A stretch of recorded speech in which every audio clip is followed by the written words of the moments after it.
Bueno, buenas noches a todos. Vamos a dar inicio al curso que tengo el honor de presentar junto con el profesor David Piñero.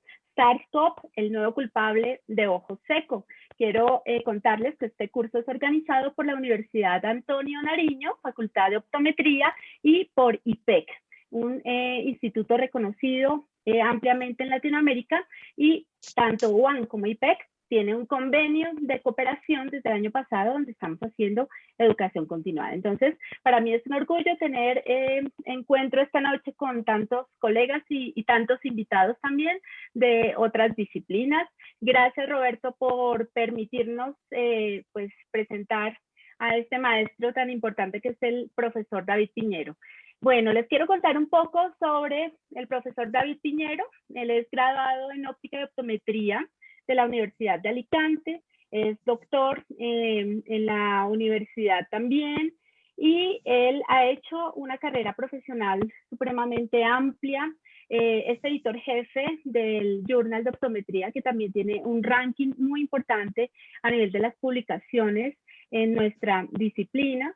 Se ha caracterizado por tener pues diferentes investigaciones. Me faltaría mucho tiempo para contarles todo lo que ha hecho David, pero en general es un gran colaborador tanto de la Universidad Antonio Nariño como de IPEC, y principalmente pues cuenta con una gran experiencia en este nuevo tema que es ojo seco, y principalmente todo lo que está ocurriendo con el SARS-CoV-2. Entonces, pues quiero darle la bienvenida al profesor David y contarles pues que ni David ni yo tenemos ningún tipo de interés comercial con esta charla, y que estamos presentando básicamente evidencia científica para poder ilustraros a todos sobre este proceso tan importante que tiene la relación del virus con el ojo seco.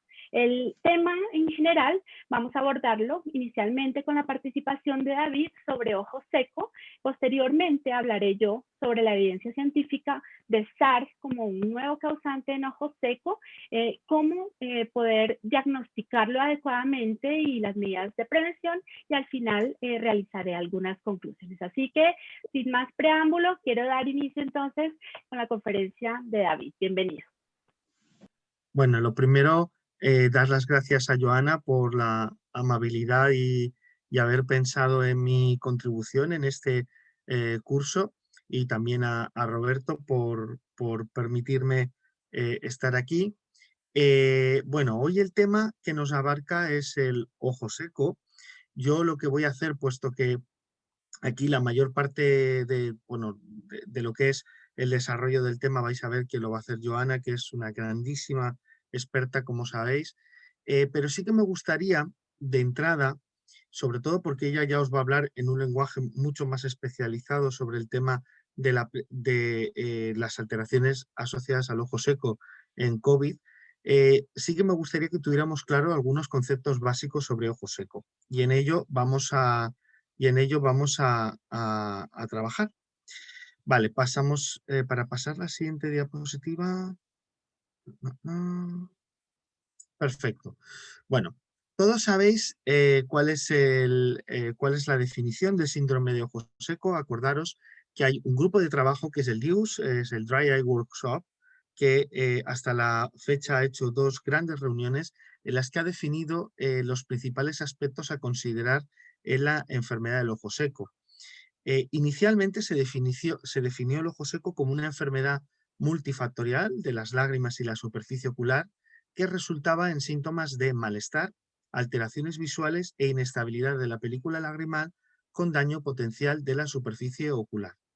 Ya introducían el concepto de que se acompañaba de una osmolaridad aumentada de la película lagrimal y un proceso inflamatorio. Por lo tanto, el ojo seco no es solamente el que exista una serie de signos, sino, como veis, tiene que estar combinado de una sintomatología de malestar, y además siempre acompañado de una osmolaridad aumentada y de un proceso inflamatorio. En la última revisión del DIWS, el DIWS 2, el ojo seco, la definición vamos a decir, se definió o digamos, precisó más, hablando en general, de una pérdida de homeostasis de la superficie ocular, ¿vale? Que va acompañada, lógicamente, de sintomatología, siendo dos de los mecanismos de acción más importantes la inestabilidad y la hiperosmolaridad de la película lagrimal, generando inflamación y daño en la superficie ocular, y hablando de anomalías neurosensoriales, que esto va a ser muy importante en lo que vamos a relacionar con el COVID, que desempeñan papeles etiológicos en esta enfermedad. Muy bien. Entonces, tenemos que tener muy claro que en esta enfermedad de ojo seco va a haber dos posibilidades, digamos, de dañar esa lágrima y de dañar esa película, que es por una parte reducir la producción acuosa, que es la que va a generar una de la gran parte de la película lagrimal, y por lo tanto va a hacer que esa película sea inestable, sea escasa, y por lo tanto no pueda cumplir con su función.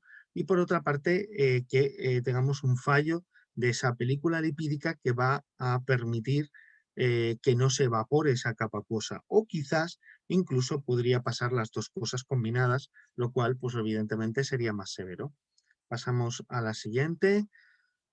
Fijaros que la prevalencia es muy variable. Se hablaba en su época de, hace muchos años, de un 0,5% de la población con un diagnóstico claro de síndrome de ojo seco, pero se ha visto que, por ejemplo, afecta a más del 15% de los individuos mayores de 65 años, y se ha visto que su prevalencia aumenta con la edad, siendo más frecuente en mujeres, especialmente a partir de los 40, y es considerado todo un problema de salud pública. Pero fijaros que los datos del DIU2, cuando hacen una revisión de todos los estudios sobre prevalencia desde el año 2005 al 2015, se habla de una prevalencia, fijaros qué variabilidad, entre el 5 y el 50% si todo lo basamos exclusivamente en sintomatología, hasta de un 75% si se basa en signos, y cuando combinamos hablamos de una prevalencia variable entre el 8,7 y el 30,1%. Es muy importante tener en cuenta que, por ejemplo, además esto es un trabajo que publicamos nosotros también hace un tiempo, pueden existir algunas alteraciones de la superficie ocular sin que necesariamente exista sintomatología, y por lo tanto ahí nos metemos digamos, en el punto crítico de si estamos ante un proceso de alteración de ojo seco o no. Lo importante es que en esta patología hay la activación de dos mecanismos centrales. Por una parte, la hiperosmolaridad, que viene generada o bien por una hiposecreción acuosa, como os he dicho, por una evaporación excesiva, y evidentemente esa hiperosmolaridad va a generar una inflamación y un daño de la superficie ocular, con la liberación, lógicamente, de los mediadores inflamatorios correspondientes, como las citoquinas y las metaloproteasas. Todo ello va a conducir a la muerte o al daño bastante marcado de las células epiteliales de la superficie, y también de las células caliciformes de conjuntiva, que, acordaros, van a ser las responsables también de segregar la mucina y facilitar esa adherencia de la película lagrimal. Lógicamente causa sintomatologías, y como consecuencia de este inicio empiezan los mecanismos compensadores del ojo seco y entramos en el círculo vicioso, en el círculo o la cascada del ojo seco. Además, otro de los mecanismos centrales va a ser la inestabilidad de la película lagrimal. Esa inestabilidad, en cierto modo, va a ser secundaria a la hiperosmolaridad.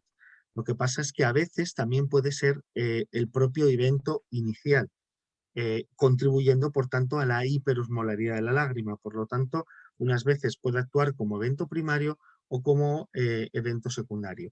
Y con estas dos cosas nos tenemos que quedar, pensar que lo estoy resumiendo mucho para que tengamos unos conceptos a nivel clínico muy claros y que nos ayuden a entender cómo es esta condición. Bien, pues entonces, si nosotros nos fijamos en el DIUS-1, la primera clasificación que se hizo de ojo seco, se dividió básicamente entre ojo seco acuodeficiente y ojo seco evaporativo, que vais a ver que eso se ha modificado ligeramente, puesto que, en cierto modo, es difícil encontrar entidades puras. Fijaros que dentro de las acuodeficientes tenemos las asociadas síndrome de Sjögren, primario y secundario, o no asociadas a síndrome de Sjögren, que puede ser simplemente deficiencias de la lágrima o obstrucciones de los conductos lagrimales. En cuanto a las evaporativas, pueden ser intrínsecas o extrínsecas. Intrínsecas porque tenemos una deficiencia de las glándulas de meibomio o simplemente alteraciones del borde libre del párpado o que tenemos un problema de parpadeo.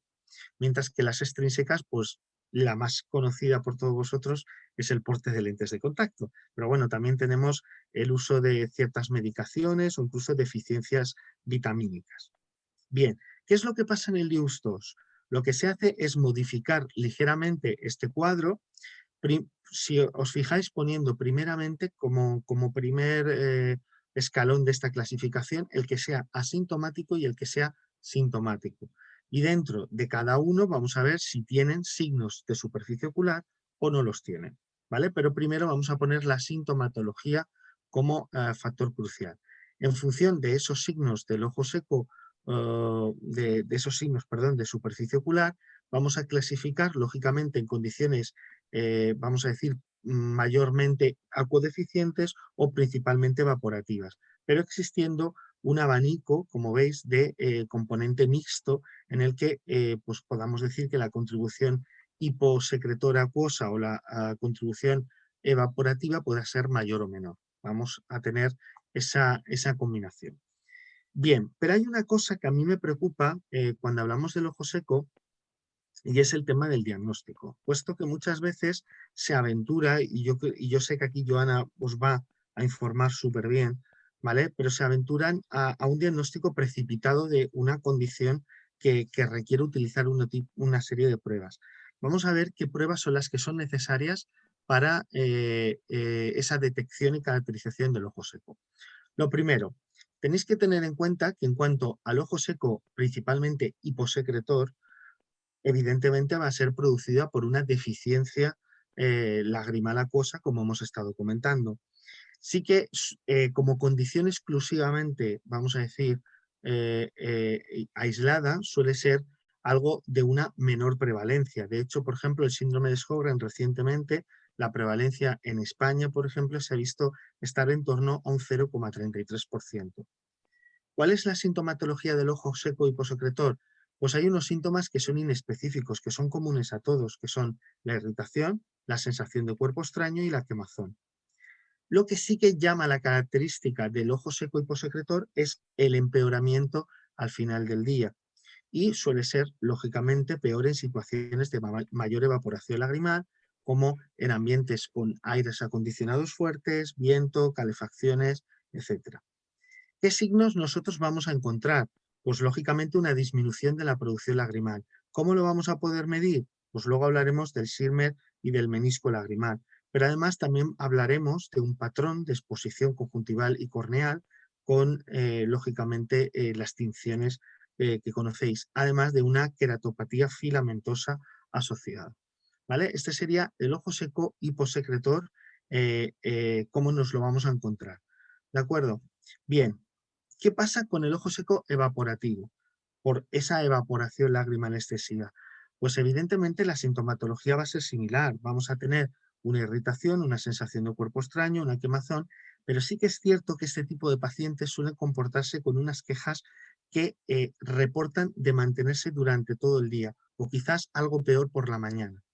Evidentemente tienen un empeoramiento en las situaciones de mayor evaporación lagrimal, lógico, y fijaros que van a tener disminuido el BUT, lógicamente, unos signos normalmente asociados de disfunción de glándulas de meibomio, los patrones de tinción, lógicamente, asociados a la propia superficie, a la propia enfermedad de la superficie ocular, que podrá teñirse con las distintas tinciones que todos conocéis.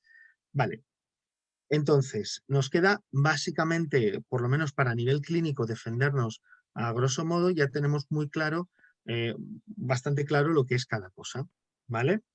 Acordaros que en el ojo seco evaporativo pueden haber dos causas principalmente. Una es la propia disfunción de las glándulas de meibomio, esa deficiencia lipídica que hace que la capa lipídica sea o inexistente o inestable o muy fina y por lo tanto no permita evitar esa evaporación del contenido acuoso. Esto suele ser lo más frecuente, pero también puede ser un problema de alteración del recobro de la película lagrimal, simplemente porque haya una propia alteración en la hendidura palpebral o simplemente una tasa de parpadeo reducido. Por eso ahora se ha puesto muy de moda el tema también de el contagio de la frecuencia de parpadeo. Y es una cosa, además, relativamente sencilla de hacer en práctica clínica. De hecho, ahora incluso hay herramientas, incluso en móviles, para caracterizar este tipo de conteos. Por lo tanto, es algo bastante fácil de medir. Bien, ¿qué tenemos que valorar para el diagnóstico de ojo seco? Pues lo primero, los test sobre la calidad de la lágrima. Para esto ya sabéis que lo más famoso es utilizar el BUT, el Breakup Time. Estáis acostumbrados a utilizar el BUT con fluoresceína. Ya sabemos que solemos clasificar como valores anormales por encima de los 10 segundos, pero cada vez es más frecuente debido a los avances que ha habido a nivel tecnológico la utilización del NIBUT, ¿vale? Que es evaluar las miras proyectadas sobre la córnea. Actualmente, distintos topógrafos utilizan miras de distinto tipo proyectadas sobre la córnea y hacen un análisis digital de los puntos o las zonas de ruptura. Aquí se han establecido diversos puntos de corte, como podéis ver, que van desde los 3 hasta los 6,3 segundos, pero depende mucho del aparato utilizado y del criterio con el que define el punto de ruptura, porque hay gente que habla de la primera ruptura y otros que hablan del promedio del 50% de las rupturas. Por lo tanto, bueno, pues hay que saber la herramienta que estamos utilizando y saber aplicarla, ¿vale? Pero el test de calidad lagrimal es imprescindible. Eso en cuanto a calidad. En cuanto a cantidad lagrimal, yo creo que el que más utilizáis, que todos conocéis, es el test de Schirmer, con o sin anestesia. Tenemos esa posibilidad de valorar cuánto se empapa la tira de ese papel de filtro, ¿vale? Si no os gusta esa tira porque puede resultar molesta, es incómoda, está el utilizar esos hilos de algodón, que es el test rojo fenol, y valorar que se produzca ese empapamiento de 10 a 20 milímetros en 20 segundos, como se ve en la imagen. Y por último, una cosa que se ha puesto muy de moda es la medida del menisco lagrimal inferior. No solo porque es fácil de hacer, sino porque actualmente pasa lo mismo. Gracias a la tecnología podemos a nivel digital analizar esa altura del menisco lagrimal. Fijaros que hay distintos autores con distintos tipos de puntos de corte, ¿vale? Fijaros que hablan desde puntos en ojo seco por encima, perdón, por alrededor de 0,20 milímetros, 0,22. Incluso algunos autores hablan de valores incluso por debajo de ese valor, incluso lo que es 0,17 milímetros. Pero esos son casos ya de ojos secos un poquito más severos. Pero bueno, quedaros con ese 0,20 como una buena idea de punto de corte. ¿Vale? ¿Qué otros test necesitamos? Pues luego tenemos que valorar, ¿vale? Hemos valorado la calidad y la cantidad de la lágrima. Lo siguiente es valorar el daño que se ha hecho en la superficie ocular. Y para eso lo mejor son las tinciones. Tenemos el rosa de bengala, el verde lisamina, dependiendo de lo que queramos teñir, ¿vale? Y nos va a permitir teñir esas células desvitalizadas y el mucus y poder ver en conjuntiva y en córnea expuesta exactamente qué es lo que está sucediendo. Es cierto que este tipo de tinciones son más irritantes, en algún caso más difíciles de utilizar y por eso recurrimos a las tinciones con fluoresceína. Habiéndose definido incluso, como sabéis, clasificaciones estandarizadas de cómo se deben ser las tinciones, como el test de Oxford, ¿vale? Que aparece ahora a mano derecha y podéis clasificar en grados ese tipo de tinción.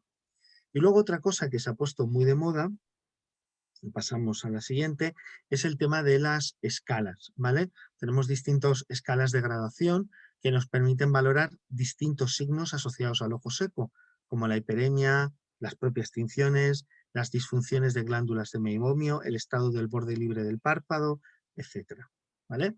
Todo ello nos va a permitir. Pero no nos podemos olvidar de la sintomatología. Por eso yo os digo que no se puede hacer un diagnóstico de ojo seco. Sí que podemos hacer screening, pero no un diagnóstico de ojo seco exclusivamente con uno de los test, ¿vale? En este caso, yo creo que el gold estándar es la utilización del OSDI, del Ocular Surface Disease Index, que es un cuestionario que nos va a permitir valorar una serie de síntomas asociados al ojo seco y nos dará una determinada puntuación, ¿vale? Y ahí tenéis un poco clasificado el punto de corte. Está claro que por encima de 12 estamos hablando ya de un inicio de ojo seco, ¿vale?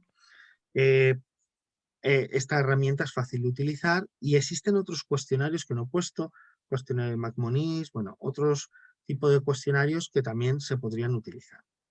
Pero se nos olvida un test siempre en el tema del ojo seco, que yo sé que el problema es puramente tecnológico. Tener esta tecnología no es fácil, es cara y además tampoco es muchas veces muy fácil de usar en la práctica clínica, ¿vale? Que es la medida de la osmolaridad lagrimal. Sabéis que tenemos que utilizar un osmómetro electrónico posicionado en el menisco lagrimal que va a, a capturar una serie de nanolitros de lágrima y va a analizar la concentración de electrolitos, ¿vale? Normalmente se habla de que por encima de 316 miliosmoles por litro estamos ante un ojo seco con una sensibilidad del 90%.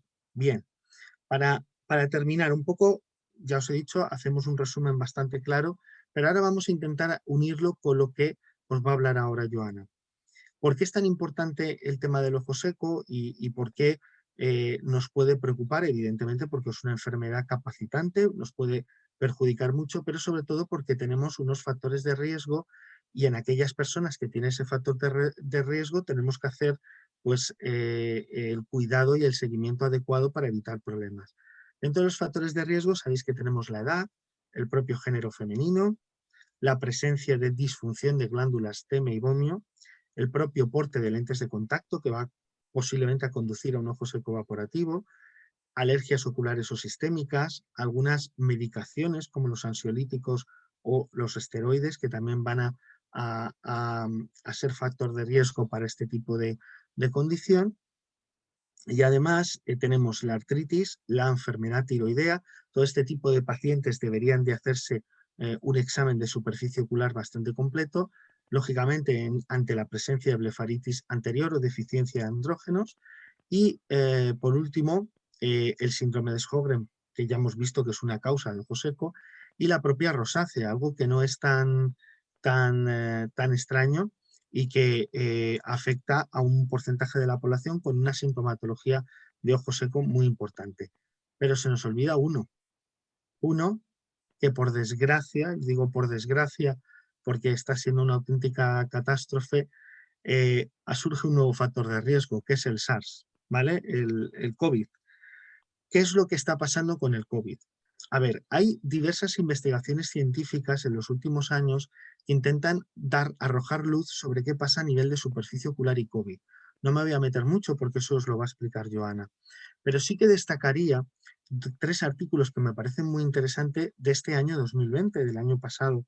El artículo de Chen, en el que en 535 pacientes que pasaron COVID-19, un 5% de ellos presentaba congestión conjuntival, con síntomas oculares significativos como secreción conjuntival, dolor ocular, fotofobia, ojo seco y lagrimeo. Hasta ahí, bueno, puede ser, pues como pasa con cualquier otro tipo de conjuntivitis o de problemas, algo temporal. Pero cuidado, porque un grupito desarrolla una enfermedad ocular crónica y eso es lo que nos preocupa.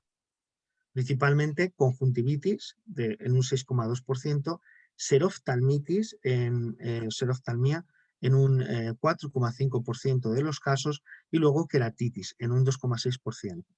Por lo tanto, cuidado porque no es simplemente durante el episodio que pasas la enfermedad, sino que es posible que nos genere problemas a nivel crónico. En otro estudio publicado en 2020, también en 50 pacientes con COVID-19, además de comprobar que se producía una alteración del sentido del gusto y del sentido del olfato, se observó la presencia de ojo seco, una sequedad significativa de la cavidad oral con disconfort auditivo, todo ello relacionado con el propio neurotrofismo del virus. Es decir, el virus está afectando a ese tipo de sentidos de diferente forma debido a su mecanismo de acción. Y por último, otro de las cosas importantes y que es una cosa que llama mucho la atención, Este artículo es muy bonito, está publicado en la revista Córnea y lo que hace es comparar 64 pacientes que habían pasado previamente el COVID hacía un tiempo con 50 controles.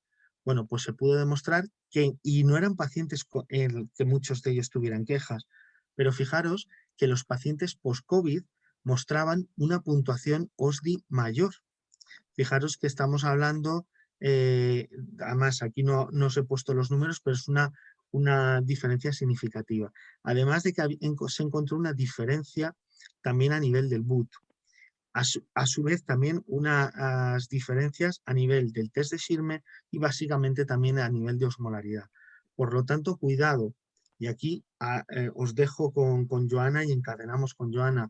Cuidado porque estamos hablando de que esta enfermedad, además de pasar un mal rato mientras se sufre y por lo tanto afecte también a los ojos, puede dejar como consecuencia, como secuela, alguno de estos problemas y eso cada vez lo tenemos que saber investigar, controlar y evaluar en los pacientes post-COVID.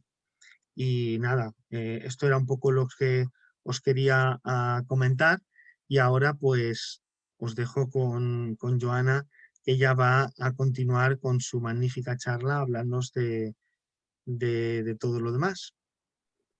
Muchas gracias, David. Bueno, pues efectivamente todo lo que nos has comentado es supremamente útil porque justo el 11 de febrero del año 2020, la Organización Mundial de la Salud, hace exactamente un año, declaró precisamente el SARS-CoV-2 como el responsable de la enfermedad de COVID.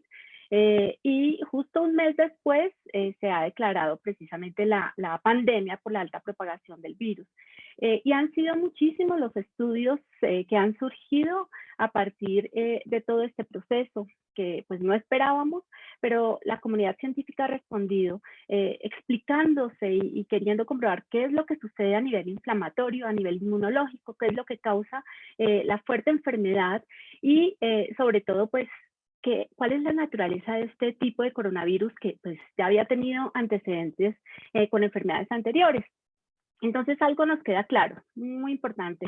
Esta familia de coronavirus, específico del SARS-CoV-2, tiene específicamente unos receptores lipídicos que tienen un punto de anclaje a nivel de todos los epitelios humanos. Este punto de anclaje está principalmente estudiado por un receptor que es el receptor de la enzima convertidora de angiotensina tipo 2.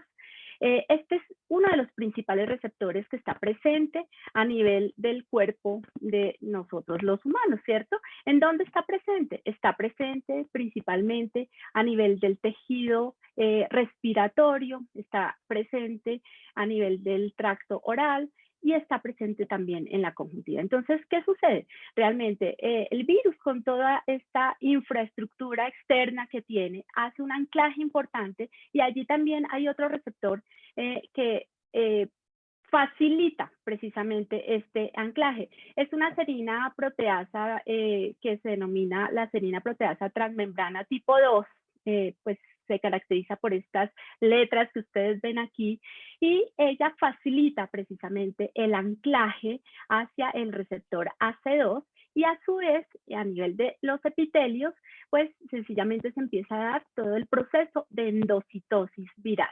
Este proceso de endocitosis pues va a generar la propagación, el tropismo y es facilitado por esta catepsina, que es la catepsina L. Entonces, pues allí es como se produce todo el proceso de propagación. Estos receptores AC2 son unos receptores completamente normales que tienen una función especial que es de regulación a nivel de la presión sanguínea, regulación de electrolitos, del volumen extracelular y por ello principalmente se encargan de generar un proceso de regulación entre angiotensina 1 y angiotensina 2. Por ello tienen mayor presencia y mayor densidad a nivel del corazón y a nivel principalmente del tejido pulmonar. Cuando hay imbalances precisamente entre angiotensina 1 y angiotensina 2, imbalances producidos por hipertensión, por cambios a nivel de enfermedades sistémicas, el volumen y la densidad de estos receptores aumenta. Por ello, las personas que tienen mayor factor de riesgo son personas que tienen hipertensión, que tienen enfermedades como diabetes, que tienen pues precisamente este imbalance entre el sistema renina-angiotensina. Pero, ¿y el ojo qué? ¿Qué sucede? Porque se dice que tenemos también susceptibilidad a nivel del tejido ocular. Pues efectivamente se ha estudiado también ampliamente el tejido ocular y estos epitelios, y en los epitelios específicamente a nivel de la conjuntiva vulvar, conjuntiva tarsal, a nivel del limbo y de la película lagrimal, se han encontrado receptores AC2. También tienen una densidad, digamos que no es muy grande y no se compara con la densidad que se presenta a nivel pulmonar y a nivel del tracto respiratorio. Pero básicamente estos receptores que pueden aparecer cuando se encuentra menos cantidad de lactoferrina, se pueden encargar de hacer un proceso de anclaje importante con el SARS-CoV-2. Entonces, ¿qué quiere decir esto? El ojo, el tejido ocular, por todo su proceso morfológico y fisiológico, normalmente tiene receptores AC2 y también tiene receptores transmembrana, ¿vale? Esto básicamente nos va a generar un proceso de susceptibilidad para anclar el SARS-2 y generar procesos inflamatorios. Se han hecho varios estudios, muchos estudios, y de hecho les estoy presentando este metaanálisis en donde vemos que efectivamente este receptor transmembrana se encuentra principalmente a nivel de la conjuntiva.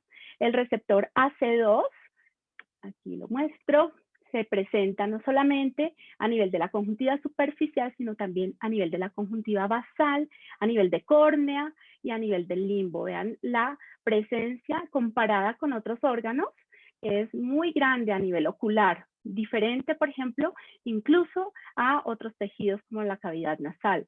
Y también tenemos esta catepsina que se encarga precisamente de la endocitosis y del tropismo, de favorecer el tropismo del virus, que también se presenta de forma muy fuerte a nivel del tejido ocular. Entonces, esto nos está diciendo, nos está señalando que todo el proceso que tenemos a nivel de la superficie ocular con el ojo seco, donde se tienen dos consecuencias importantes, como lo ha dicho David, que es la inflamación producida por la hiperosmolaridad y todos los cambios electrolíticos que tiene la lágrima, pues va a facilitar también que la densidad de estos receptores ancle de una forma más adecuada el virus. Entonces, ¿esto qué quiere decir? Que todo el proceso que ya conocemos, que ya lo ha explicado David, de ojo seco, donde vamos a reconocer signos, vamos a reconocer síntomas y donde principalmente estos signos se asocian a la inflamación y a la hiperosmolaridad, nos están generando un favorecimiento de factores inflamatorios, de citoquinas, de procesos de imbalance electrolítico. Y aquí podemos ver precisamente en este video cómo la hiperosmolaridad causa pues un daño muy fuerte a nivel de la córnea, nos genera precisamente esas queratitis, y en la medida en que esa hiperosmolaridad es crónica, porque es así en el proceso del ojo seco, pues vamos a tener un círculo vicioso que además se asocia algo muy importante con actividad neurosensorial. Pero hasta aquí, pues, ya conocíamos pues esto, ¿verdad? Pero efectivamente, entonces, ¿qué es lo que hace el virus con el ojo seco? Pues sencillamente los receptores que ya vimos que son responsables del anclaje del virus, que son los AC2 y este receptor transmembrana, facilitan y migran más citoquinas proinflamatorias.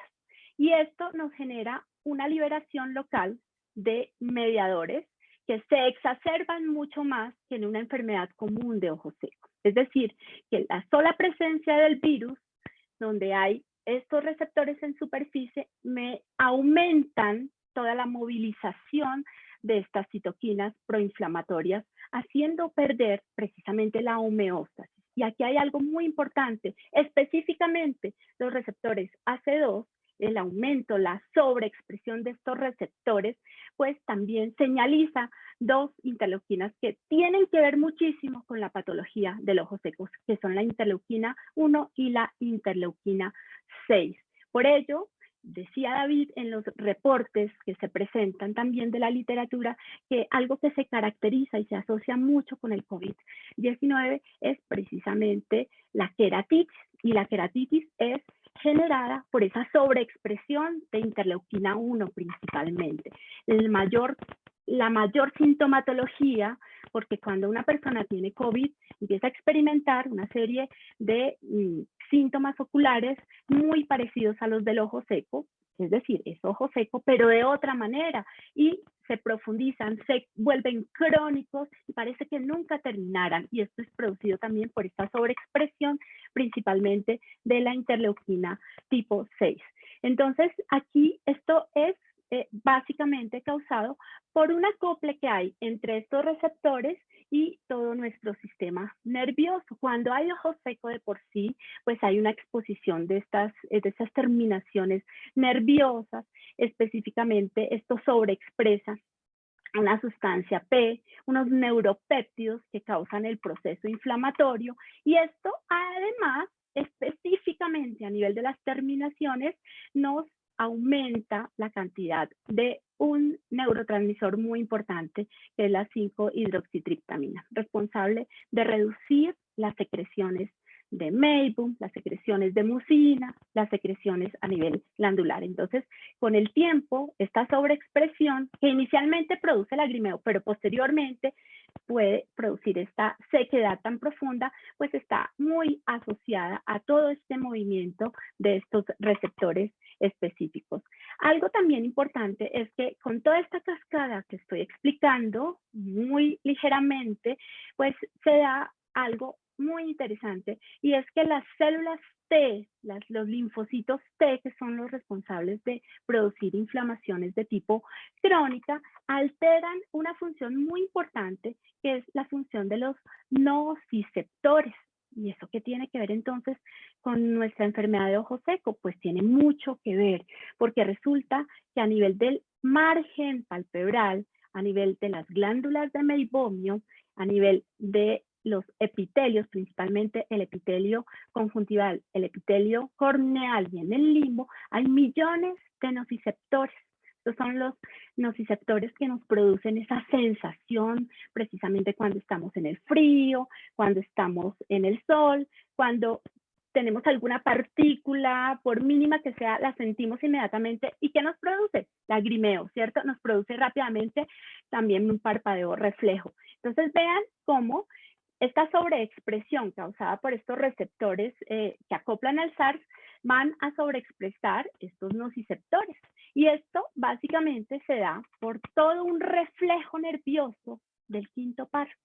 En ese reflejo nervioso, estos nociceptores de la superficie lo que hacen es una respuesta a través de estos otros receptores. Son muchos receptores, ¿verdad? Nombro unos, nombro otros, pero es importante que entendamos por qué se produce esta asociación tan importante. Este receptor que vemos aquí, que es el potencial receptor transitorio amiloide tipo 1, y este otro, básicamente se encargan de llevar las respuestas de dolor, de sensación, las respuestas de sentir básicamente objetos. Entonces, esto es producido porque específicamente tenemos a nivel de estos órganos que he mencionado anteriormente, a nivel del margen palpebral, a nivel del epitelio conjuntival, del limbo, de la córnea, millones de nociceptores, pero cada uno se especializa en poder transportar una señalización. Entonces,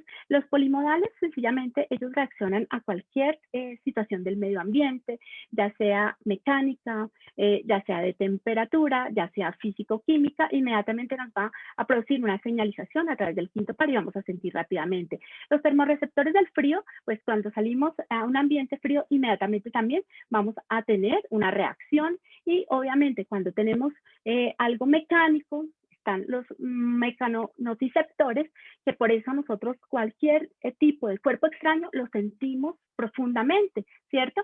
Entonces esto básicamente nos genera algo muy importante. Esto funciona de forma todo el tiempo permanente. Cuando tenemos ojo seco, estos nociceptores hacen una señalización de sobreexpresión mucho más rápida, principalmente los termorreceptores del frío y los mecanonociceptores.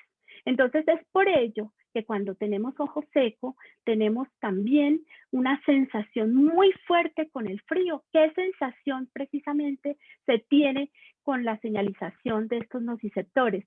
Principalmente 3 tipos de signos muy importantes, que son esa sensación dolorosa. A veces los pacientes de ojo seco nos dicen, es que yo siento, no es solamente la sequedad, sino que siento dolor, siento una molestia que no sé ni explicarla. Pues esta es una sensación dolorosa precisamente por esa sobreexpresión de los nociceptores. Ellos sencillamente con este receptor TRPM-B1 van a llevar una señalización mucho más rápida al quinto par y por eso lo vamos a sentir de una forma mucho mayor que un paciente que no tiene ojo seco, ¿cierto?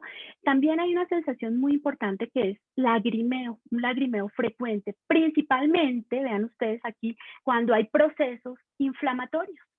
Entonces, imagínense el SARS-CoV-2 que ha tenido un anclaje importante con los receptores AC2 y con los receptores transmembrana y que a la vez señaliza procesos de inflamación muy fuertes que ya los vimos, lo sobreexpresa de forma muy fuerte. Esto nos produce inflamación. Entonces, inmediatamente, pues nos va a generar que estos 2 receptores, los polimodales y los mecanorreceptores, generen mayor sensación de dolor, mayor sensación de lagrimeo y una sensación también mucho mayor de parpadeo reflejo, ¿vale? Entonces, esto se debe principalmente a estos 2 receptores que yo les estoy mostrando aquí, que van a producir y van a contribuir con la cronicidad en el daño celular, con el aumento en la osmolaridad. Por eso es que a veces los tratamientos no nos funcionan y es porque no hemos controlado precisamente estos receptores asociados con toda la parte neurológica y con los nociceptores. Esto nos aumenta precisamente ante respuestas de frío y estos son los 3 principales signos y síntomas que el paciente manifiesta: lagrimeo, parpadeo y dolor. Esto se presenta en forma normal en el ojo seco, ¿cierto? Pero ¿por qué se asocia específicamente al SARS? ¿Por qué? Pues vean ustedes que el SARS con estos 2 receptores, el AC2 y este otro receptor transmembrana, aumentan precisamente estos 2 receptores nerviosos que van a señalizar estas 3 consecuencias de dolor, de parpadeo y de lagrimeo. Tienen un anclaje directo a nivel transmembrana y van a ocasionar precisamente estos síntomas tan importantes que el paciente manifiesta de forma exacerbada: dolor, cansancio, sequedad, irritación y sensibilidad. Entonces, es por ello que además con esta activación tan específica, pero que le causa tanta molestia al paciente, también se reducen unos procesos de tipo oxidativo a nivel de los tejidos. Por eso, esta sustancia que mostré anteriormente, que es la NRF2, que tiene que ver básicamente con un control oxidativo, es un receptor de protección, se reduce también con toda esta exacerbación nociceptora y por eso es que los pacientes cuando empiezan a experimentar estos signos y estos síntomas oculares también empiezan a experimentar una sensación de intolerancia con la luz, empiezan a experimentar una reducción también en los sabores, una reducción en los olores y esto es producido precisamente por estos receptores que tenemos a nivel de la superficie. Vean ustedes, entonces les puedo decir que el aumento de estos receptores AC2, específicamente por el anclaje del SARS-CoV-2, nos va también a cambiar toda la fisicoquímica que tiene la lágrima, principalmente la lactoferrina. Y en la medida que tengamos menos lactoferrina, los receptores AC2 aumentan. Entonces vean que es un círculo supremamente crónico y al aumentar pues vamos a tener más susceptibilidad de seguir teniendo ojo seco causado por SARS-CoV. Entonces, ¿cuál sería aquí la solución? Vean que aquí hay algo, hay un génesis súper importante. Si nosotros tuviésemos un proceso de lágrima a nivel de condiciones físico-químicas estables, donde no solamente electrolitos, sino todas las proteínas formadoras estuvieran en equilibrio, esta lactoferrina pues tendría un volumen y una densidad cual que nos reduce estos receptores AC2. Y si tenemos menos receptores AC2, vean que la probabilidad de todo este cuadro de enfermedad y este cuadro inflamatorio sería mucho menor. Esto me da pues una conclusión importante. La lubricación es súper vital en esta época de pandemia, en esta época viral, porque precisamente la lactoferrina, el control que debemos tener sobre esta lactoferrina va a tener una reducción en todo este riesgo que, como vimos, es inflamatorio, es neurológico, es físico-químico y es de tipo crónico. Entonces, aquí tenemos pues una conclusión importante. Otros estudios también señalan no solo la presencia de estos receptores AC2 y estos receptores transmembrana con el anclaje del virus, sino también esta dipeptidilpeptidasa, que es otro tipo de receptor específicamente presente después de procesos cicatrizales, por ejemplo, después de procedimientos quirúrgicos o cirugía refractiva, después de haber tenido lesiones a nivel de córnea, se han encontrado estudios en los cuales este receptor realmente tiene una alta densidad. Este receptor también es colaborativo en el proceso de anclaje y en el proceso de endocitosis y tropismo. Vean cómo especialmente en todos los estudios se asocia bastante este tipo de receptor a los pacientes postquirúrgicos, después de hacer post-LASIK, después de tener también algún tipo de trauma a nivel del epitelio corneal. Entonces, estos son pacientes también que tienen un riesgo importante de tener todo este proceso de ojo seco por SARS, porque hay pues mucha mayor densidad de este tipo de receptores. Entonces, pues efectivamente, vean cómo el virus está muy cerca de nuestro ojo. Antes pensábamos que estaba muy alejado, que no se producía. Cada vez encontramos más evidencia científica en la cual pues encontramos nuevos hallazgos. Este síndrome de ojo seco asociado a SARS, vean que tiene también pues unas diferencias importantes con la enfermedad de ojo seco que conocemos actualmente y es su mayor exacerbación.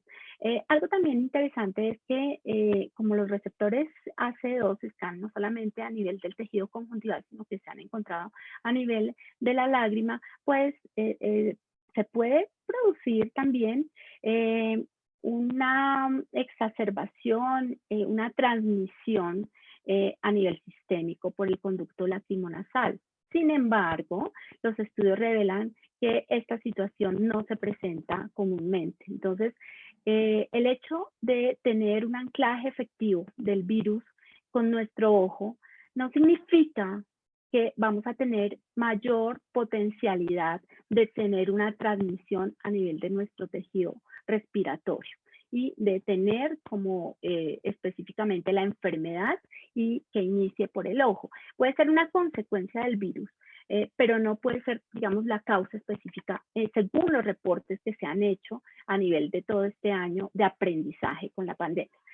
Veamos específicamente en todos nuestros reportes, y me gustó especialmente, este es un reporte muy interesante, esta es una revisión sistémica, un análisis, un metaanálisis que se hizo, y esta es precisamente el hallazgo especial entonces entre la enfermedad de ojo seco en pacientes que tienen COVID y en pacientes que no tienen COVID. Entonces, quiero que vean específicamente las diferencias. Ya hemos visto las manifestaciones clínicas del ojo seco, pero específicamente el ojo seco causado por COVID, vean que tiene pues una mayor presentación de dolor. Entonces, el dolor es clave en la presentación de ojo seco por SARS, es supremamente importante. También la sensación de cuerpo extraño, la sensación dolorosa y la sensación de cuerpo extraño son, digamos que unos signos bastante diferenciales con el ojo seco tradicional. Veamos también que el paciente siempre puede tener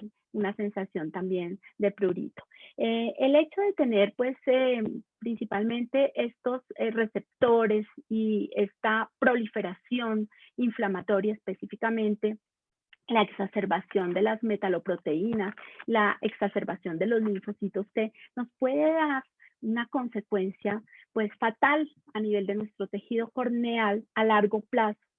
Entonces, este ojo seco por COVID nos puede llegar a producir opacidades corneales, supremamente fuertes precisamente por la exacerbación que tienen los linfocitos T y las metaloproteinasas. Esto hay que tenerlo en cuenta. Eso significa que cuando yo tengo un paciente con COVID, un paciente post-COVID mejor, pues tengo que controlar muy bien la película lagrimal y tengo que controlar esos marcadores inflamatorios. Normalmente, vean ustedes que el ojo seco pues presenta sensación de sequedad, cuerpo extraño, hiperemia, lagrimeo, parpadeo, intolerancia a las lentes de contacto, visión borrosa y fotofobia. Esto ya lo sabemos, ¿verdad? Pero cuando se produce por SARS-CoV, y ahí es cuando los invito a todos a reconocer y hacer esa diferenciación en su consulta, pues estos síntomas son mucho mayores. Esa sensación de cuerpo extraño es casi que intolerante. Sencillamente el paciente nos manifiesta es que no soporto mis ojos, siento que todo el tiempo tengo algo allí, me están lagrimeando todo el tiempo, están supremamente rojos, el parpadeo, la frecuencia del parpadeo también se ve afectada y aumenta. Vean ustedes por esa cascada que les presenté anteriormente, producida por los nociceptores, y principalmente la sensación de dolor. Esto es algo diferente a nuestro ojo seco multifactorial por otras causas. Aquí hay una exacerbación principalmente de esto y ya ustedes conocen por qué. Entonces, si en los estudios pues se ha señalado precisamente esto, en todos los estudios que he revisado, que pues precisamente sí nos hablan del tejido ocular, pero asociar al ojo seco precisamente con esto pues es algo nuevo, es algo que surge precisamente por el estudio de todos estos marcadores. Entonces, como les digo, quiero que vean esta importancia que tiene el dolor, el reconocimiento del dolor en nuestros pacientes. A veces no le damos la importancia a nuestro paciente cuando nos dice que le está doliendo el ojo y sencillamente creemos que es ardor o que es una sensación de cuerpo extraño. Pero específicamente en la enfermedad de COVID es algo muy importante, porque si nosotros logramos controlar esa disminución de lactoferrina, vean que vamos a reducir el riesgo de cronicidad de este ojo seco causado por COVID. Entonces, súper importante fijarnos muy bien en esta sintomatología, en la sensación de cuerpo extraño, en la sensación de dolor, en el lagrimeo y en el parpadeo. Son algo pues supremamente importante en la enfermedad. Entonces, como nos decía David anteriormente, pues no solamente podemos pensar que con una conversación o con un examen ocular en biomicroscopía sencillo vamos a poder detectar esto. Necesitamos estudiar a fondo el ojo seco, necesitamos estudiar cada uno de los hallazgos para poder precisamente detener este proceso tan fuerte, inflamatorio. Y de verdad, si han tenido, yo sé que algunos de nuestros colegas han tenido la enfermedad y algunos pacientes, muchos de los pacientes que hemos atendido también la han tenido, ustedes no se imaginan la sensación tan fuerte que tiene el paciente de cuerpo extraño, de dolor, de enrojecimiento, y sobre todo es que no lo pueden controlar con lubricantes oculares, no lo pueden controlar con absolutamente nada. Entonces, por ello es importante que nosotros verifiquemos cada uno de los hallazgos, cada uno de los signos dentro de nuestra consulta optométrica, dentro de nuestro gabinete lo podemos hacer. Esto no requiere envío a laboratorios especializados, lo podemos hacer dentro de nuestro consultorio. El NIBUT es supremamente importante porque en la medida que tenemos procesos inflamatorios, pues sencillamente la lágrima va a tender a evaporarse. Hay dos tipos de ojo seco principalmente, como lo ha dicho David, el ojo seco evaporativo y el ojo seco acodeficiente. Entonces, el realizar exámenes que no tengan sesgo es muy importante. Para ello el uso de la tecnología. Entonces tenemos hoy en día software especializados que nos van a dar un mapa especial para poder determinar cómo es esa estabilidad de la película lagrimal lipídica, si esta película está muy delgada o no, el hecho de medir el volumen a través de la altura del menisco, de poder identificar estas glándulas de Meibomian y ver también si hay una reducción, si hay muerte de las mismas, si hay alguna implicación también con todo este sistema de crecimiento nervioso que puede estar completamente alterado con la presencia del SARS. Específicamente en este ojo seco evaporativo, pues vamos a tener una reducción muy fuerte de la capa lipídica externa. Eso va a ser el desencadenante de todos los procesos inflamatorios, ¿vale?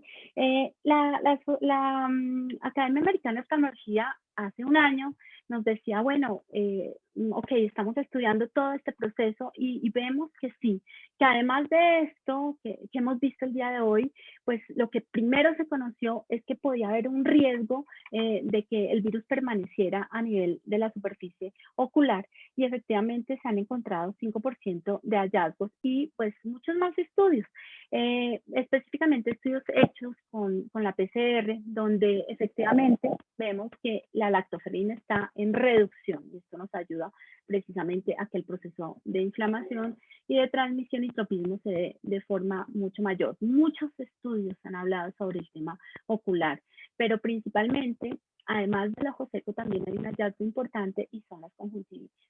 Las conjuntivitis que son por virus, específicamente por este coronavirus, se presentan en los 6 primeros días de la enfermedad. Entonces, vean ustedes cómo se acompaña pues, de una fuerte inflamación, ojo rojo. Generalmente, en los estudios que se han hecho, se han tomado pues, muestras y se ha encontrado pues, aproximadamente una prevalencia baja de SARS-CoV-2 a nivel de este tejido ocular. Digamos que el hallazgo no es tan frecuente de la conjuntivitis folicular.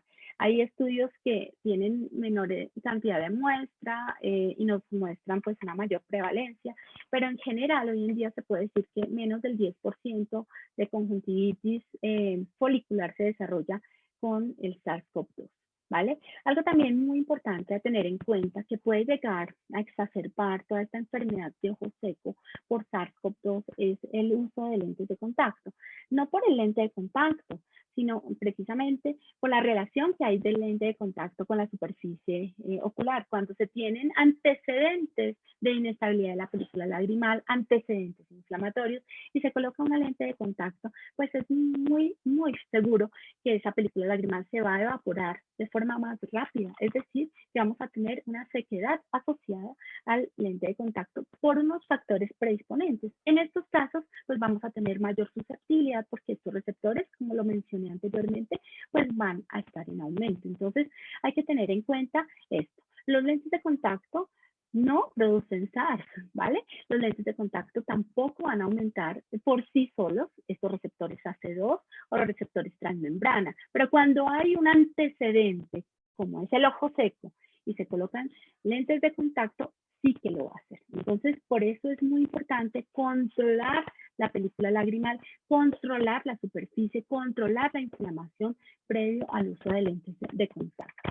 Realmente los materiales también, IACLE nos ha ayudado mucho y nos ha dirigido sobre todo este proceso que al inicio de la pandemia nos generaba bastante temor, uso lentes de contacto, le envío lentes de contacto al paciente, se va a contaminar más rápido. Entonces, básicamente, pues lo que nos recomienda IACLE y lo que nos recomiendan los expertos en lentes de contacto es que los sistemas de limpieza sean pues máximos, pero principalmente se recomienda el uso de lentes de reemplazo diario, de reemplazo frecuente, y esto acompañado con todas las medidas de bioseguridad que hemos aprendido y que hemos implementado incluso desde antes de este proceso doloroso de la pandemia. Entonces, no olvidemos, el cuidado de los lentes de contacto pues es básico para que no generemos exacerbación en todos los procesos inflamatorios asociados a la sequedad causada por todo este proceso. Algo importante, estas soluciones pues no deben ser tóxicas, deben ser compatibles con los diferentes materiales de lente de contacto, fácil acceso, fácil costo también por parte de los pacientes. Muchos pacientes a veces no usan soluciones adecuadas porque pues tienen un costo alto, no son accesibles para ellos. Hoy en día tenemos pues realmente un acceso muy fácil a estos sistemas y nosotros como profesionales del cuidado primario ocular pues debemos recomendar y asegurarnos que nuestro paciente tenga el mejor sistema de cuidado de lentes de contacto, que no irrite y que no vaya a causar procesos inflamatorios, porque vean que el proceso inflamatorio pues va a ser un punto de anclaje para que todo este proceso se dé de forma mucho mayor. Hay muchos estudios que nos hablan de, bueno, ¿y cuál será entonces la solución más importante para el cuidado de lentes de contacto? Pues realmente dentro de todo el aprendizaje que se ha hecho pues, en los estudios, el peróxido de hidrógeno, la povidona ayudada tienen una alta eficacia en el control no solamente de SARS, sino de cualquier tipo de patógeno, incluidos los virus. Entonces, pues es algo súper importante para que podamos tener en cuenta. Vean esto tan interesante y yo creo que ha sido una noche en la cual hemos aprendido cosas, algunas nuevas, otras ya las conocíamos y otras las canalizamos. ¿Qué podemos concluir el día de hoy? Pues que hay una evidencia científica importante que sugiere la causa de ojo seco por SARS con unos signos y unos síntomas diferentes que ya vimos, ¿verdad?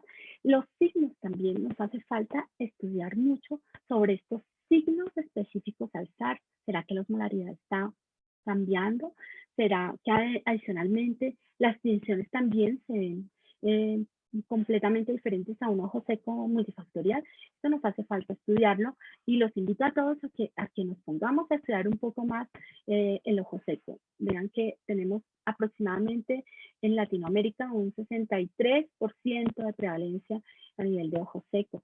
Entonces es hora de darle bastante importancia a esta enfermedad. En algunos casos la infección conjuntival que vimos pues también se asocia con el proceso de ojo seco. Por ello, pues algo súper importante que debemos hacer hoy es saber diagnosticar el ojo seco, pero por supuesto también saber controlar ese ojo seco, hacer un tratamiento adecuado, tanto farmacológico como no farmacológico, para poder controlar esta enfermedad que tiene muchas causas. Y, por supuesto, aumentar las medidas de bioseguridad al entorno de nuestra práctica clínica, en nuestros equipos. Esto ha sido algo muy positivo que hemos pues aprendido, que ya lo teníamos en las consultas, pero que se ha maximizado todos estos protocolos.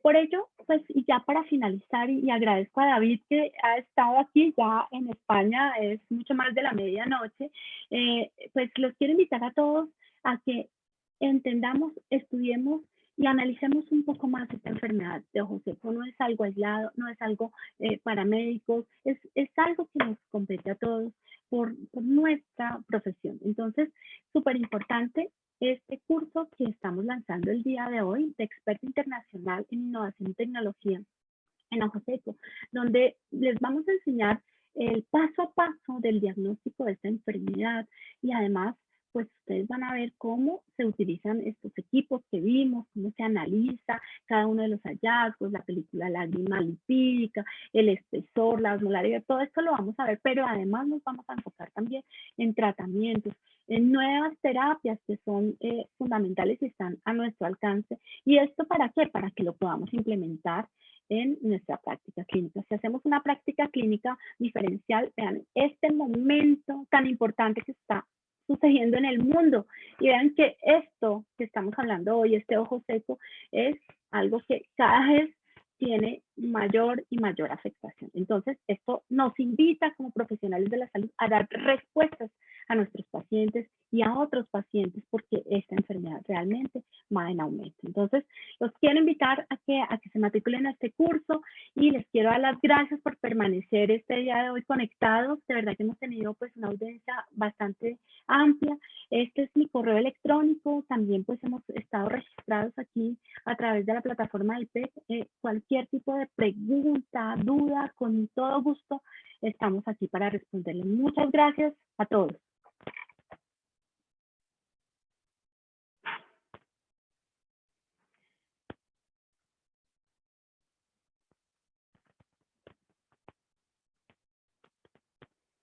Bueno, no sé si hemos recibido algún tipo de pregunta en nuestro chat. Vamos a ver. Bueno, pues aquí nos están saludando de diferentes partes con sus Están correos dando las electrónicos. gracias. Gracias, David. De verdad que muy querido tú. Es la 1 de la madrugada en España, así que Pero no me bueno. lo podía perder, que es muy interesante. Sí, realmente pues cada vez aprendemos más todas estas cosas pues hemos podido entender gracias pues al avance de la ciencia, gracias a los experimentos, y entendiendo un factor con otro podemos dar pues esta información tan clara. Esto pues súper importante, entonces que lo pongamos en práctica. Yo creo que es muy interesante el poder hacer, digamos, todas las valoraciones a nivel clínico, pues es fundamental. El entender, el hablar con el paciente, la sintomatología, que si tienes dolor, que si tienes exacerbación de los síntomas, pues ya lo puedes entonces asociar y puedes hacer una intervención. No, y es importante, como has dicho, el control en los pacientes post-COVID de la superficie ocular, especialmente al principio de la cura del tratamiento, puesto que tenemos que intentar evitar que esas secuelas, pues bueno, permanezcan y se desarrollen. Perfecto.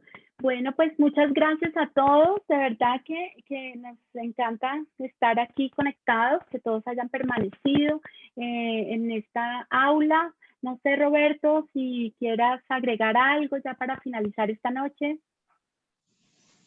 Hola, ¿qué tal? Muy buena charla del doctor David Piñero, Joana Garzón. Para nosotros es un orgullo tener estas eminencias aquí, ¿no es cierto?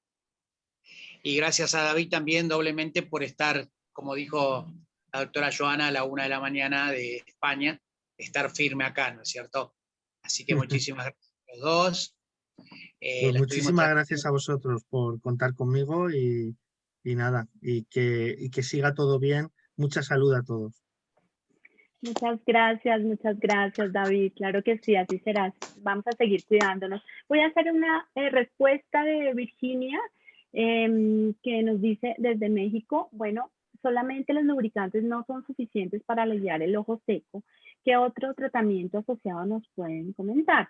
Efectivamente, tienes toda la razón. De hecho, los lubricantes no son suficientes. Conociendo toda esta patología multifactorial hoy en día, tenemos tratamientos especiales para controlar los marcadores de la inflamación que son exclusivos del ojo seco. Entonces, nos controlan factores asociados a estos antígenos, al factor leucocitario, los factores específicos que veíamos hoy del dolor, esos nociceptores, también hay medicamentos que lo controlan. Básicamente tenemos antiinflamatorios, tenemos medicamentos que controlan la osmolaridad también, y que son básicamente medicamentos que son lubricantes, pero con un control efectivo de la osmolaridad. Tenemos también medicamentos que tienen pues una cantidad significativa de vitaminas y de esta manera también equilibra todos los factores que son antioxidantes y por eso el proceso inflamatorio se reduce también en forma importante. ¿Vale? Entonces, tenemos una serie de tratamientos, no solamente los lubricantes ya sean derivados de celulosa, sino que también tenemos otros nuevos medicamentos que van a abordar pues, toda esta fisiopatología específica. Estas cosas las vamos a ver dentro de nuestro curso, vamos a enfocarnos en nuevos tratamientos, como por ejemplo, todos los factores hemoderivados también tienen una función de estabilización supremamente eficaz. Pues, bueno, muy bien. Os dejo, ¿vale? Vale, David. Buenas noches, David. Descansa. Muchas gracias. De nada, adiós. Bye, bye. Les recuerdo a todos, por las dudas que alguno no escuchó, de dejar aquí su nombre, apellido, correo electrónico, para que nosotros les mandemos el certificado. Les pido paciencia, va a demorar aproximadamente, les dijimos, 30 días el envío del certificado, porque nos lleva mucho tiempo la operativa de organizarlo y todo. Así que, pero si en 30 días no lo reciben, ahí lo reclaman. Bueno, creo que nada más. Como dijo la doctora Joana, es muy importante en estos momentos este curso, que fue una idea justamente de la doctora Joana, muy actual, y sobre todo lo que ella explicó, y le voy a pedir que lo explique nuevamente, eso que se puede hacer, más allá de los conocimientos científicos, técnicos que puedan adquirir, que pueden implementar ese spa visual. Si nos puedes ampliar un poquito, porque a mí me llamó la atención, y está muy bueno esta ocasión que tú le puedas explicar eso del spa visual, ¿no? Sí, sí, sí. Pues justo en todo el proceso de tratamiento que está generando pues bastantes preguntas en los participantes, algo tradicional que hemos implementado durante muchos años son los lubricantes oculares. Posteriormente, pues se han estudiado el uso de antiinflamatorios específicos, pero sigue todo el proceso inflamatorio y todo el proceso de síntomas y signos en el ojo seco. Entonces, pues se han estudiado pues muchos otros factores para controlar tanto signos como síntomas y específicamente el papel que juegan las glándulas de meiomio es fundamental a nivel de toda la cronicidad que tiene el ojo seco. Entonces, hoy en día se está utilizando algo específico para no solo el diagnóstico, sino para el tratamiento de ese ojo seco, y es la termoterapia.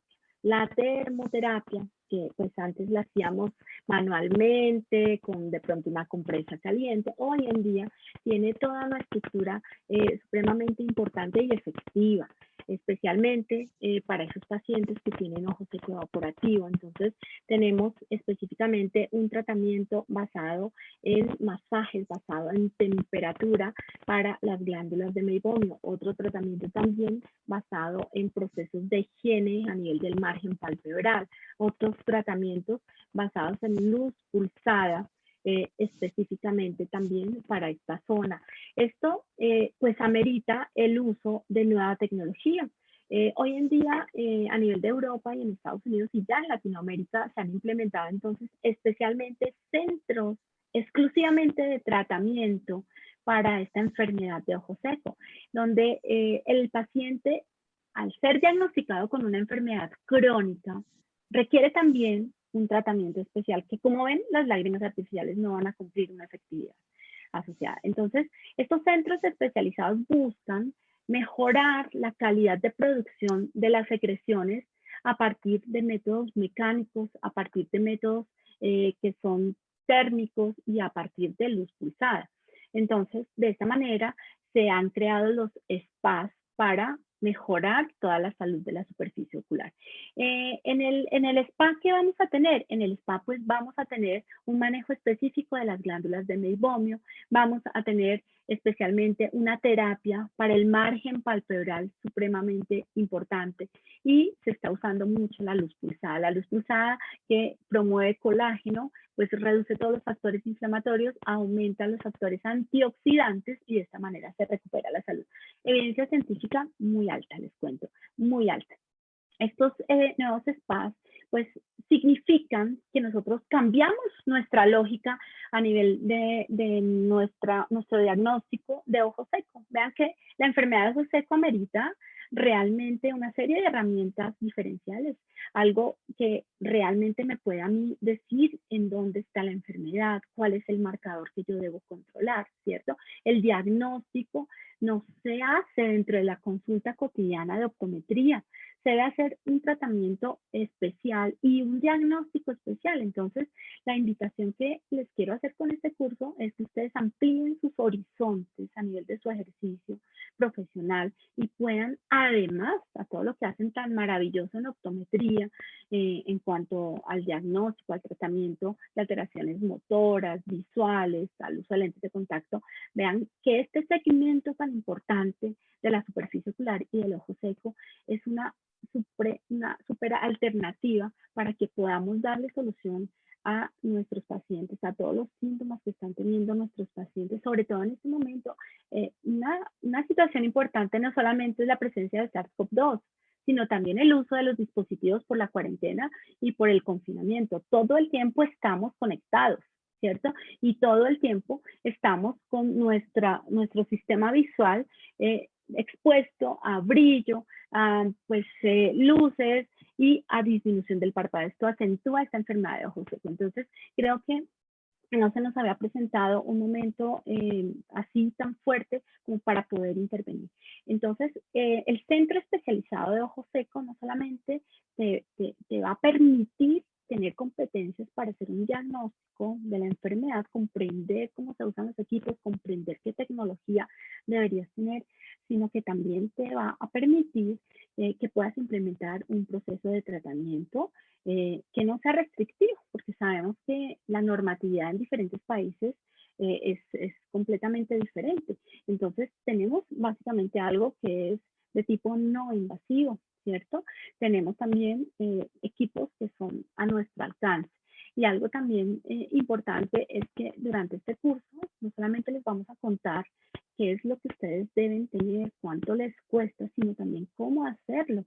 Entonces, no es lo mismo colocarlo dentro del consultorio, lo vamos a poner aquí al lado de la lámpara hendidura, sencillamente el equipo para el diagnóstico del ojo seco, y en la misma silla voy a mirar, sino que además les vamos a dar las herramientas asociadas también a evidencia científica de cómo el color, cómo la arquitectura, el diseño, puede mejorar también toda esa experiencia que va a tener su paciente en el tratamiento. A veces nos asustamos y decimos, no, es que estos equipos son realmente costosos, no creo que podamos acceder a esto. Pues les vamos a enseñar en el curso también a cómo hacer proyecciones financieras y van a ver cómo se recupera de rápido la inversión que se hace al entorno de estos centros especializados de superficie. Esto no me lo inventé yo, por supuesto que no, esto ya existe en el mundo y en Latinoamérica hasta ahora se está implementando. Por esto representa una oportunidad para todos nosotros, una oportunidad para que podamos estar en este mundo de nueva tecnología y estar pues con un paso adelante. Recuerden que el que da el primer paso gana. Entonces, es básicamente eso, Roberto. Quiero pues contarles, porque a veces pues sí, se piensa, listo, es un curso de ojo seco, pero pues como que eso no es para mí, no es solamente esto. El aprender de ojo seco no es solamente aprenderlo, es sencillamente poder comprender, poder dar una alternativa y que también sea algo muy bueno en mi ejercicio profesional. Eso es.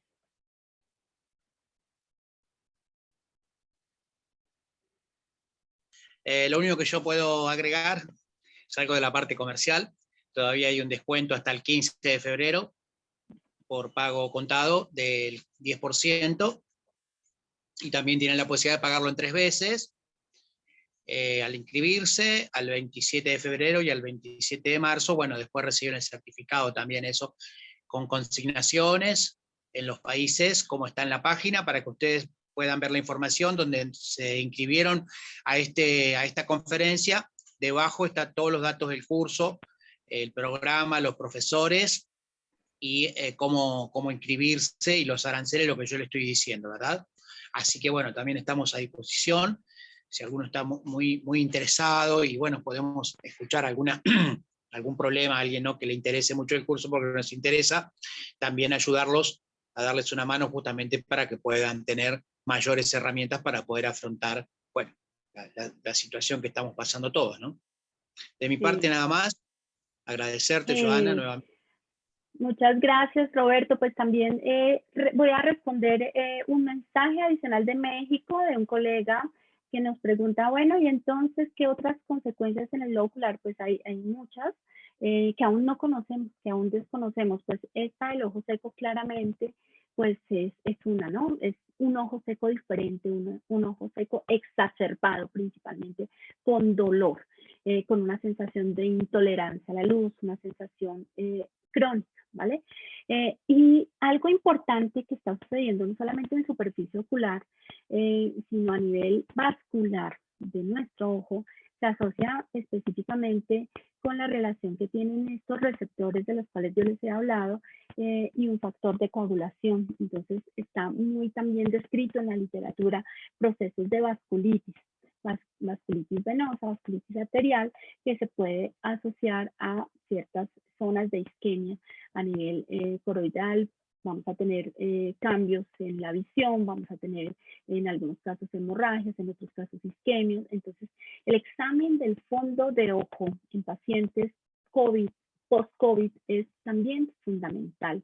El realizar exámenes como angiografía también es supremamente importante, porque aún se desconocen todas las consecuencias que se están generando. Estas ya están reportadas, las vasculitis, y hasta ahora se están estudiando las relaciones que tiene a nivel de oclusiones arteriales y venosas en el ojo. Entonces, también les recomiendo bastante hacer un fondo de ojo exhaustivo, enviar a oftalmología, hacer todos los exámenes complementarios, porque realmente cuando se tienen estos procesos isquémicos, pues obviamente que el pronóstico pues no va a ser el mejor.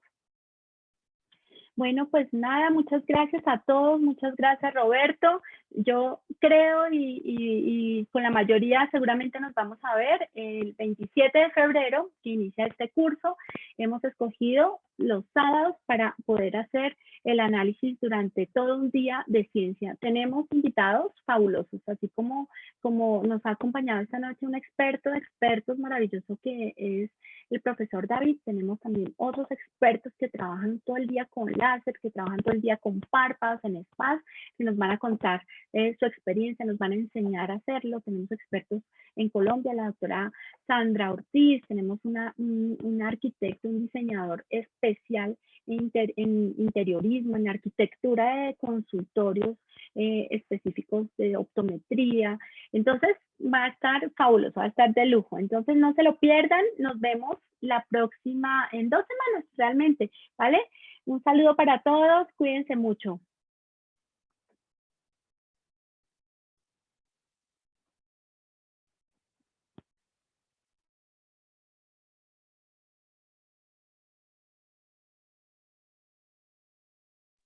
No olviden poner el nombre, apellido y correo electrónico para recibir su certificado.